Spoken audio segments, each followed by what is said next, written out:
Ребята, всем привет! С вами Баджер, это мифические пазлы. Сегодня у нас будет такое небольшое обучающее видео. Сегодня мы обсудим 6 советов для новичков. Маленький дисклеймер, я в эту игру играю уже 5 лет и 1 день, если быть точным. И я вот подобрал такие субъективные, естественно, советы, которые лично я для себя хотел бы услышать 5 лет назад, для того, чтобы мне упростить сам процесс интеграции в игру, процесс обучения, ну и все такое. Поэтому начинаем. Советы для новичков, для тех ребят, которые только начинают играть или там играют, но еще недолго и хотят что-то узнать. Да и в принципе, наверное, для старожилов тоже что-то будет интересно. Поэтому поехали. Начну я, пожалуй, с того, что самый главный, как по мне, совет звучит так. Ребята, не спешите.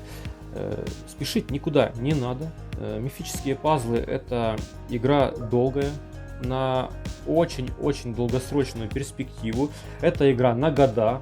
Это вот прям буквально воспринимайте эту фразу. Вам не нужно пытаться охватить все вообще аспекты за максимально быстрое время. У вас это все равно не получится, хоть как бы вы ни старались. Ваша задача четко для себя морально настроиться на то, что если вам понравилась данная игра, то вы будете в нее играть не 1 год, и в принципе вам постоянно будет что-то новое подкидываться со стороны игры, и вы никогда не сможете достичь там какого-то идеала, и особенно не сможете ничего достичь быстро. Это очень важный тезис. Важно потихоньку качаться, проходить все, что вы вообще в принципе можете проходить на данном этапе своего аккаунта, роста своего аккаунта. Участвуйте везде, где только можно, потихоньку, по чуть-чуть, дальше все будет. Спешить никуда не надо, спешка нужна только в нескольких моментах жизни. В этой игре спешка, она ничего вам не даст. Вы не сможете сделать быстрее, чем вы сможете, чем игра вам даст это сделать. Переходим к следующему совету. Второй, я его, наверное, озвучил бы так. Ребят, прокачивайтесь постепенно, прокачивайтесь равномерно. К чему я веду?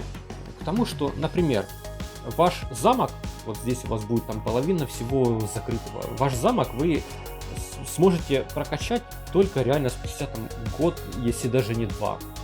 Это вот прям минимум вам год понадобится. При этом, при всем, не бойтесь строить все подряд. Вам игра не даст ошибочно построить какое-то здание. Скрипт игры основан на том, что вы сможете построить те здания в тех количествах, которые изначально базово прописаны в механике игры. То есть, если вам положено одно горнило для ковки артефактов, то вы только одно его построите, больше никак. Если там у вас должно быть максимум 12 ферм, там вот таких, то вы больше никак не сможете построить. Поэтому в плане стройки замка вы можете не переживать. Просто равномерно все стройте. Не давайте простаивать вашим строителям. Делайте все постепенно, без затыков. Но при этом, при всем, также к вопросу о прокачке нужно подтянуть момент ваших героев, например. Нужно понимать, что если вы там наловите себе каких-то героев, много, мало, это вполне себе абстрактное понятие, всегда мало будет или много. Если вы их наловите, то вы далеко не всегда сможете их использовать. По одной простой причине. Даже если вы там донатите и наловите там 20 штук себе пятерок каких-то крутых, а вы их банально не сможете прокачать. У вас, во-первых, не будет ресурсов, чтобы их прокачать. Вот вообще от слова совсем их не будет. Поэтому вы будете играть там на первой, на второй лычке поначалу, скажем так, на первом уровне усиления героев. Это вот лычки, это если что, вот эти вот уровни усиления. То есть вы не сможете прокачать героя выше, потому что у вас не будет, во-первых, ресурсов, а во-вторых, у вас просто не будет возможности прокачаться через лимит уровня вашего аккаунта. Вы не сможете там на условном 20 уровне аккаунта прокачать полностью какую-то 5-звездочного какого-то героя. Просто потому, что вам игра напишет: алло, игрок, ты, конечно, молодец, но пойми, ты слишком торопишься. подкачай сначала свой аккаунт, а потом мы дадим тебе возможность поиграть дальше уже более сильным героем. Поэтому не нужно спешить здесь тоже. Прокачивайте всех своих героев равномерно. Пускай у вас там будет сначала куча троечек, там какая-то четверка залетная, такой там дефес, например. Потихоньку подкачивайте всех по чуть-чуть. Гараж должен быть обширным, он вам потом пригодится. Не нужно психовать там какие-то дубли героев, если вам попадутся дубли, куда-то там скармливать. Вначале вам пригодится абсолютно все. Точно так же можно отметить и работу с вашими отрядами. Поначалу у вас, да, там будут какие-то базовые отряды, которые падают с карты. Вам даже мечтать не стоит поначалу там про каких-то 4-звездочных вот таких отрядиков. У вас будут единички, двоечки, троечки. Это в лучшем случае. При этом при всем прокачивать вы их сможете, в общем-то, тоже далеко не сразу. Эта возможность откроется уже потом по мере игры. Но нужно корм не особо сильно использовать и прокачивать то, что у вас есть сейчас, на данный момент времени. Вот если есть у вас там каждого цвета по какому-то отряду одной звезды, подкачайте. Вот там плюсики какие-то к статам ваших героев, которым представлены эти отряды, то это все будет играть большим плюсом там в процессе вашего развития, там каких-то рейдах, там, где вы будете участвовать там, по мере роста вашего аккаунта. И не нужно сидеть и собирать корм этих отрядов для того, чтобы вот там вдруг я поймаю когда-то там 4-звездочный там отряд, вот сразу начну качать. Нет, ребята, все отряды пригодятся, поверьте, дальше вы будете и 2-звездочные отряды качать, и 3-звездочные качать будете. Они везде нужны, поэтому просто поверьте, качайте все по чуть-чуть. По чуть-чуть, равномерно, не спешите, лишнего не скармливайте, ну и помните, что выше головы вы не прыгнете, даже если вы наловите кучу крутых там героев, то вы их прокачать просто, физически не сможете, вот и все. Третий совет, который я хотел бы дать, ребят, 100 пудов не нужно донатить в эту игру на начальных этапах. Я имею в виду, конечно, вообще вопрос донатный, это очень субъективно, но что я вам точно могу сказать, что упарываться, опять-таки, ловить кучу героев, там, покупать все, что только можно, чтобы наловить героев, этого точно делать не надо. Вы в любом случае, даже если наловите себе там кучу всяких героев, вы их не сможете элементарно прокачать, потому что у вас аккаунт будет недостаточно развит для того, чтобы там на какие-то определенные этапы героев своих переводить. Вам точно...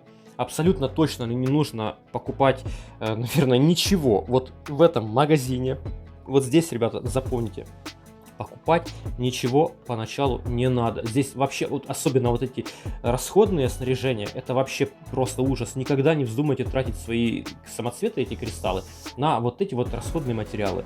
Со временем у вас это все у самих будет. Вы его будете накапливать, будете сами потом строить, это у вас все будет. В плане ресурсов, вот единственное, что вы можете если, там, со временем добавлять, это вот доп-команда нижняя, да, и повышение максимального количества героев. Но это вам тоже вначале не нужно, это вы потом со временем вы будете там, уже по мере роста аккаунта добирать себе. У вас с каждым уровнем там поначалу будут эти лимиты чуть расширяться. Но в любом случае покупать там какую-то снарягу за самоцвет, это вообще нонсенс, не вздумайте даже. Не делайте моих ошибок. Я вот, реально, если бы мне попался такой видос 5 лет назад, я бы не совершал такую ошибку, потому что я, помню, покупал все вот стрелы, дурачок. Я же просто не понимал. Поэтому, ребята, особо, донатить как бы не то, чтобы не рекомендуется, просто... Поймите, что много чего из того, что продается в игре, оно вам просто сейчас не надо. Единственное, знаете, что я могу вам посоветовать, коль уж речь коснулась доната, это, во-первых, посмотреть мое видео по топу донатных предложений в игре. Я ссылочку сейчас там оставлю, наверное, в описании, и подсказка сейчас вылезет. И еще момент, что точно можно приобрести, это VIP-ку. Ребят, VIP-ка это... VIP-аккаунт, это вот такая вот штука, это такой себе пас, пропуск, который вам будет приносить еще одного строителя, у вас будет 2 строителя с VIP-кой постоянно, Вы будете получать самоцветы каждый день, будете получать там какие-то эмблемки, которые потом вам можно будет использовать для прокачки ваших героев. У вас будет бесплатный там каждодневный призывчик, в котором можно будет хоть чуть-чуть там что-то подфармить, там, какую-то троечку иногда выловить. Ну и билеты вам будут падать каждый день для того, чтобы перепроходить какие-то уровни на карте, для того, чтобы подфармливать какие-то там элементы, необходимые вам в данный момент времени. Поэтому вот VIP-пропуск брать можно. Я бы его даже рекомендовал, потому что он очень сильно забустит вам прокачку непосредственно вашего замка, ну и вообще, в принципе, дает ощутимый буст. Это, наверное, едва ли не единственный момент, который вот можно купить. Тем более, ну, стоит он там не особо дорого. Единственный момент, что вот пропуск нужно покупать не через менюшку, а там в определенное время каждый месяц выпадает, короче говоря, предложение донатное. Здесь там где-то справа или слева вот будет здесь донатное предложение, которое по очень хорошей скидке дает вам випку на 30 дней и там еще там, пару плюшек. Ну, короче, вот здесь не покупаем вот там, в определенное время. Я думаю, вы заметите, вам игра точно подскажет, когда это можно будет приобрести. Идем дальше. Четвертый мой совет. Ребят, вам не нужно расстраиваться от ваших неудач каких-то, от ваших там поражений, от того, что вот у вас, возможно, какие-то возможности отсутствуют в данный момент времени в игре. Опять-таки, все завязано на то, что игра на очень долгосрочную перспективу. Сразу все проходить, везде участвовать вы не сможете. Вас вначале там, возможно, будут частенько бить, вы даже не будете понимать там, как работают какие-то герои. Это бывает иногда обидно, бывает досадно, но также понимайте, что игра рандомна. В игре много чего идет далеко не так, как мы бы этого хотели. И как-то себя винить за то, что у вас там камень не пошел, или вы просто не поняли, как работает вражеский герой, а он вас там всех ушатал, и так далее и тому подобное. Если у вас там не хватает элементарно каких-то героев, чтобы проходить какой-то турнир или ивент, ребят, не нужно себя за это как-то винить. Это все абсолютно нормально. Придет время, когда вы сможете везде участвовать, проходить все подряд, получать призы. Просто, ребят, не спешите, подкачивайтесь равномерно, участвуйте максимум в заданиях, которые вы можете пройти. Задания вот эти, они у вас тоже не сразу откроются. Вам нужно сначала будет несколько уровней набрать. Когда они откроются у вас, вы сможете проходить каждый из вот этих квестов. Там, каждый квест, каждый этап этого квеста, он должен, он имеет в своих условиях там определенную силу команды. Вам нужно не просто так зайти там рандомными героями, а понимать, что вас там могут побить, поэтому сразу вы все не сможете пройти. Это все тоже постепенно будет проходиться. Но в любом случае, если у вас что-то не получается, вы просто не парьтесь, вы себе наметьте курс, вы себе идите уверенным шагом вперед. То, что проходите, круто. Не получается что-то проходить, это значит просто, что вам нужно еще чуть подкачаться, и в следующий раз у вас обязательно получится. Я четко помню, как я не мог пройти до конца Путь Чемпионов. Это было несколько лет назад, потому что мне просто не хватало героев. Я там мог проходить там 4-5 этапов, и когда я первый раз смог пройти реально все 10 этапов этого ивента, то это, по-моему, уже, наверное, где-то с год прошел, пока я вот смог, вот реально смог.